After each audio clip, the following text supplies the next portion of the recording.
Hello investors and welcome to yet another 180 Markets weekly wrap. Friends, just like the wild Melbourne weather, we certainly had a wild week on the markets. That's right, and the wildest day of all is the day of this filming, which was the Northern Hemisphere Thursday. That's right, and we had the consumer price index that came in at a high 6.6%. And on the stock market side, the markets opened down 2%, but then rallied all the way up to 2.8%. Friends, what are we seeing here? Here at 180 Markets, we are seeing classic bear market action. That's right. The sharpest spikes come inside of bear markets. And we are also focusing on the economic data, which continues to come in, unfortunately, very hot, increasing to a near certainty, further interest rates increasing by the central banks. So over here, we would caution not to get too excited by a one-day move. Sure, it could probably continue, but we're really looking at the bigger trend and that bigger data set, and that continues to show a high inflation number, and it's going to be very challenging then for share prices to move at this point in time. And now to talk more about what went on internally in the markets, I'll turn it over to Sean. Hi everyone, and welcome to the 180 Markets weekly wrap. We're going to start by taking a look at what the overall market did this week. So here are the candles of the last 5 days. So the first 2 days were down and not great. The next 2 days were dull and they didn't have very big ranges, and today's been a great big up day, up almost 2%. After the USA after they released some pretty high inflation numbers. So there was a lot of short covering, we think, last night, because the market did open down quite a bit after those numbers, but there was a very big bounce intraday. So that's given a lot of positivity. Placements this week, there were quite a few. I'd say the most popular one here was Larvotto, LRV. We'll bring it up here. So they raised money at 18 cents and it was only a $2 million raise. A lot of our smarter investors bid in that, so it was very interesting to see. So they have only been listed for about a year. We'll bring up the chart of Larvotto. And they had a rough start to listed life. You can see all the way back down here. They were a 20-cent IPO. They did, around April this year, hit 55 cents and raised money this week at 18 cents. So pretty interesting action there. Raised this week, GME, they raised money at 9.5, so they've holding up the price pretty well. They actually hit 14 cents upon reopening on Wednesday. So there's a lot of excitement around that stock. It was heavily oversubscribed. The chart over here, so you can see it's been a great performer. It's more than doubled in March to April. So they must have had pretty good results, and as you can see, they're back up near the highs. So yeah, well done to GME. You raised money at a pretty good price there. Let's just talk about some stocks from last week. So we've actually found an interesting pattern, and it's something that probably should happen more often, but doesn't always happen that way. The smaller raises have done really well. So one raiser we've seen really perform well, and it was actually very well bid on 180 Market, FRS. We'll bring it up over here.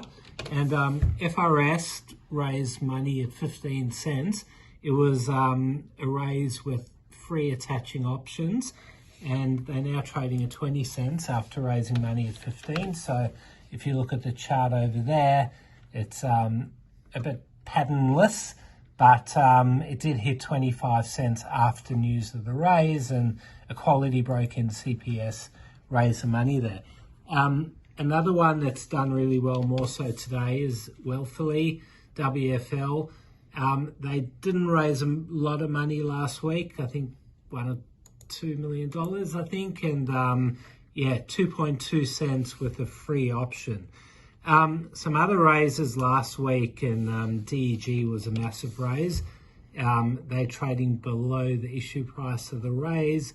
I think there was $1.02. So, yeah, not too far below, but not holding it. MEL, another one from last week, is already trading at issue price. All right, we're going to look at some movers for the week. So we'll start off with Qantas, and they're up another 3% today.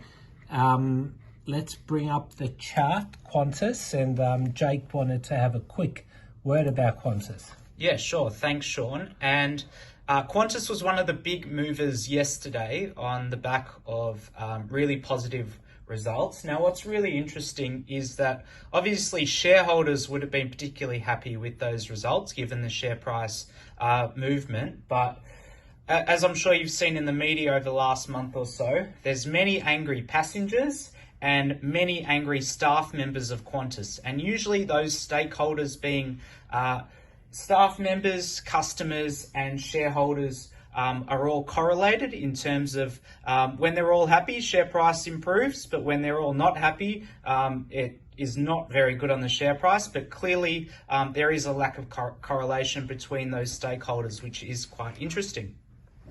All right, and Jake was either talking very loudly or very angrily, so maybe he's an angry passenger, I'm not sure, or maybe even a very happy shareholder. All right, some other very interesting correlation between quite a few stocks this week. So we saw a lot of companies release good news at the start of the week. One of them was Actinogen. Another one was SGQ, St. George Mining, and another one was DUN.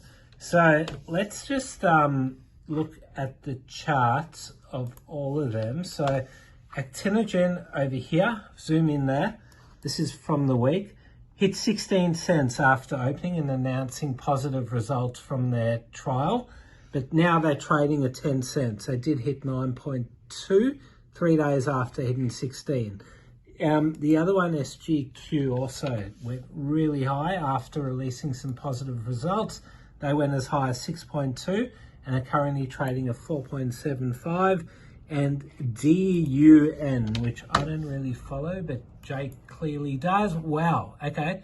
They hit $1.53 by the looks of it. Okay, that's good spot there, Jake.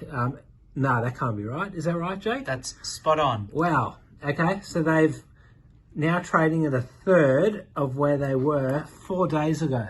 Why do you think that is, Jake? Yeah, that is actually right, which is crazy. On Tuesday, on the 11th of October, they came out with massive sulfides. However, 2 days later, as you can see here on this announcement, the results indicated strong readings, however, at lower levels. Another reason for the share price fall could be because of options that were exercised. There was about 870,000 options that were exercised at about 30 cents.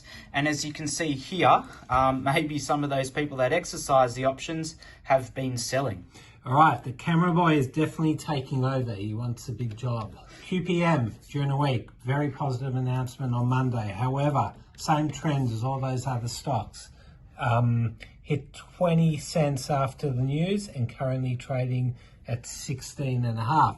SHH, the same thing. No news there, but look at this chart.